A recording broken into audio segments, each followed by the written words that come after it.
மதுரை மாவட்டம் மேலூர் அருகே உள்ள ஆரிட்டப்பட்டி மற்றும் அதனை சுற்றியுள்ள சுமார் 5000 ஏக்கர் பரப்பளவில் டங்ஸ்டன் கனிம சுரங்கம் அமைப்பதற்கு மத்திய அரசு ஒப்புதல் வழங்கியுள்ளது. இந்த அனுமதியை முழுவதுமாக ரத்து செய்ய வேண்டும் என வலியுறுத்தி கடந்த 60 நாட்களுக்கு மேலாக பல்வேறு கிராம பொதுமக்கள் போராட்டத்தில் ஈடுபட்டனர். இந்நிலையில் இன்று முல்லைப் பெரியார் ஒருபோக பாசன விவசாய சங்கம் சார்பாக மேலூர் மற்றும் அதன் சுற்றுவட்டார பகுதியில் முழு கடையடைப்பு போராட்டம் நடைபெற்று வருகிறது. அதனைத் தொடர்ந்து நரசிங்கம்பட்டி பெருமாள் மலையில் இருந்து மதுரை தல்லாகுளத்தில் அமைந்துள்ள தலைமை தபால் நிலையம் வரை வாகன பேரணியாக சென்று முற்றுகையிட்டு கண்டன ஆர்ப்பாட்டத்தில் ஈடுபட்டனர். இந்த பேரணியில் இந்திய ஜனநாயக கட்சித் தலைவர் டாக்டர் ரவி பச்சமுத்து மற்றும் கட்சி நிர்வாகிகள் ஏராளமானோர் கலந்து கொண்டு தங்கள் ஆதரவை தெரிவித்தனர்.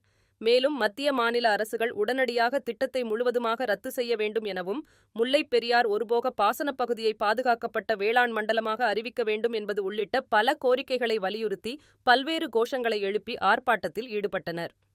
நரசிங்கம்பட்டி மலையில் இருந்து தல்லாகுளம் தபால் நிலையம் வரை நடைபெற இருந்த பேரணி அறிவிக்கப்பட்டிருந்த நிலையில் காவல்துறையிலிருந்து அனுமதி மறுக்கப்பட்டதால் தற்பொழுது வாகன பேரணியாக சென்றனர்.